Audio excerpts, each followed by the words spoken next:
Constituição ou aberração. Deus já escolheu, mas quem interfere nas nossas decisões somos nós mesmos. Mateus capítulo 16, versículo 15. Mas vós, continuou ele, quem dizeis que eu sou? Hoje eu vou falar um pouquinho sobre constituição e aberração. Aberração significa desvio do que é considerado padrão. No caso do que eu vou falar hoje, constituição espiritual ou filiação. Aberração significa qualidade, condição ou estado de irregularidade que resulta no desvio. Não é impressionante? Aquele que identifica no espírito quem Jesus é, tem que se auto-identificar também. Para quem Jesus perguntou, quem vocês acham que eu sou? Para todos. Mas quem foi que entregou a revelação espiritual? Pedro. Pedro, que teve uma longa jornada entre entregar a vida dele para Cristo, aceitar o chamado de caminhar ao lado de Cristo e até que enfim se converter. O que acontece lá em João capítulo 21 em diante. Depois leia: Pedro, tu me amas, e 3 vezes ele diz isso.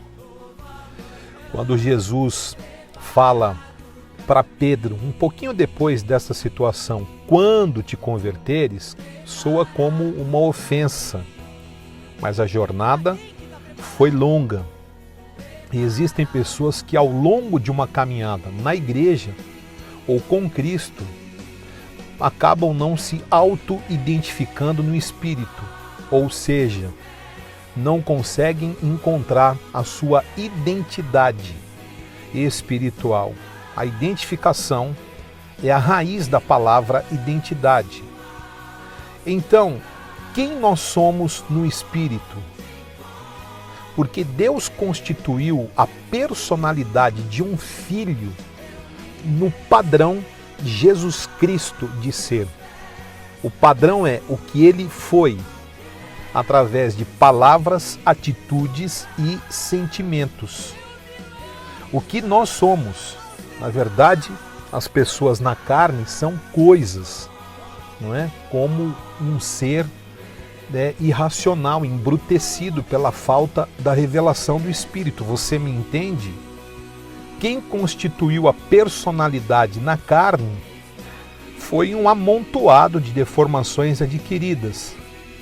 Mas quem Deus constituiu no Espírito tem personalidade espiritual que chama a atenção de Deus, que aterroriza os demônios e que não sofre com oscilações emocionais tão evidentes e num volume tão gigantesco e triste nestes dias.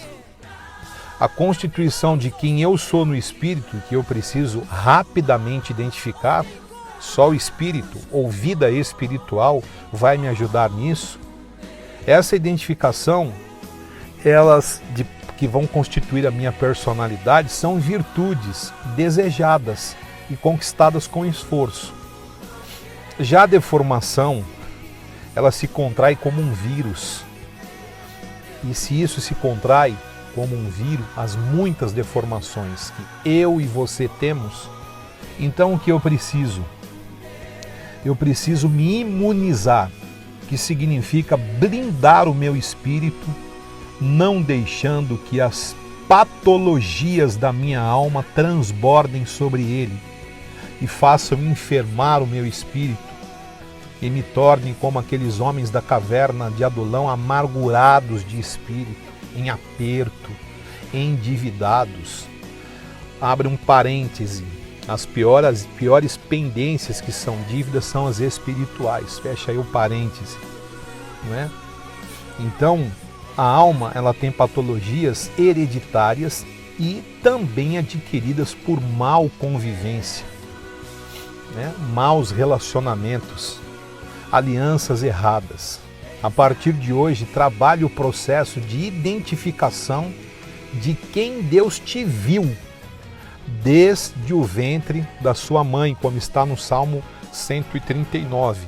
Deus não enxerga a carne. Deus, ele enxerga quem você é no espírito.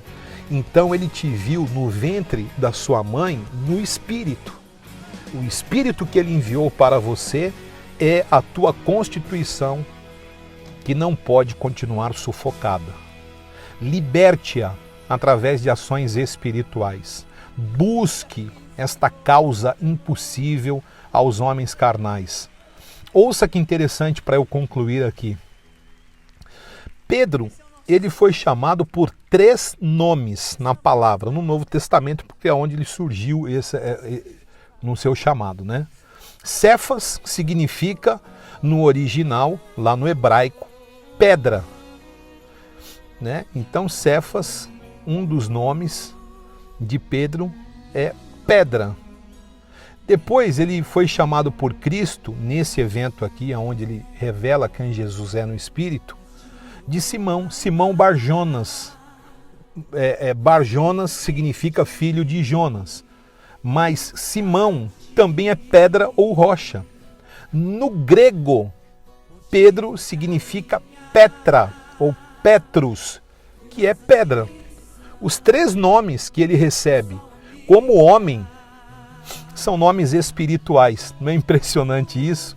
Depois lá em 1 Coríntios, capítulo 3, 21, diz assim: portanto, ninguém se glorie nos homens, porque tudo é vosso.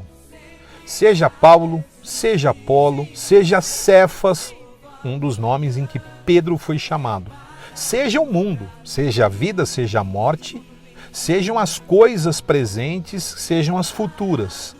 Tudo é vosso, e vós de Cristo e Cristo de Deus. Somos uma propriedade identificada espiritualmente. Só falta nós descobrirmos isso no nosso espírito.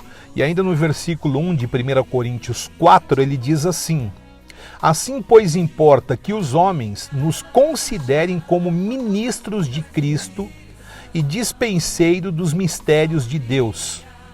Eu quero profetizar neste dia que o seu novo nome no livro da vida traduza os seus atos.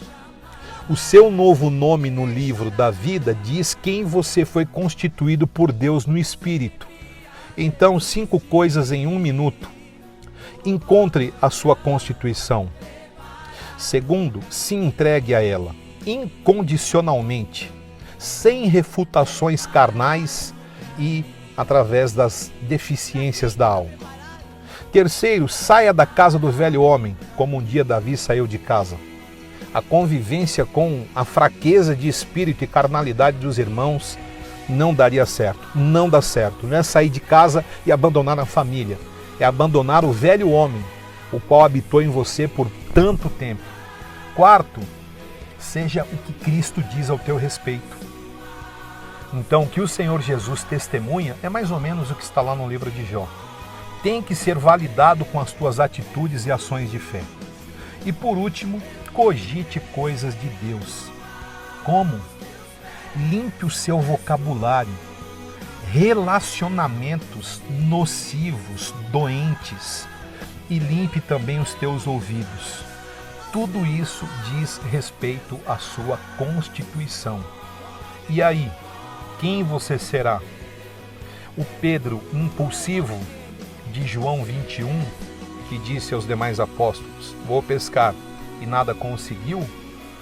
Ou aquele que disse: Senhor, tu sabes de todas as coisas, sabe que eu te amo, e dali para frente ele se converteu definitivamente, viveu esta vida de convertido, e segundo historiadores, ele foi crucificado de cabeça para baixo.